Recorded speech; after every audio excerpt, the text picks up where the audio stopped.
তুমি কি কখনো ভেবেছো যদি একজন মানুষ ইউটিউবের সব ভিডিও দেখতে যায় তার কত সময় লাগবে? কাতাহেসাই সালের তথ্য অনুযায়ী ইউটিউবে মোট আছে 50 বিলিয়ন ভিডিও, আর প্রতিদিন সেখানে আপলোড হয় প্রায় 65 ঘন্টা নতুন ভিডিও।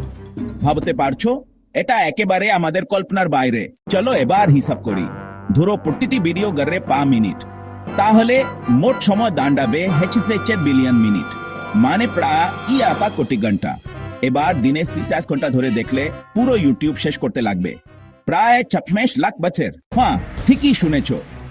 একজন মানুষের পক্ষে ইউটিউবের সব ভিডিও দেখা একেবারেই অসম্ভব। তাহলে শিক্ষা কি? জীবন খুব ছোট আর সময় অমূল্য। তাই ইউটিউবের অসীম সমুদ্র থেকে সব ভিডিও দেখার চেষ্টা নয়, বরং তোমার দরকারি আর সেরা ভিডিওগুলো বেছে নাও। প্রতিদিন কিছু নতুন শিখো আর নিজেকে আরো ভালো করে গড়ে তোলো।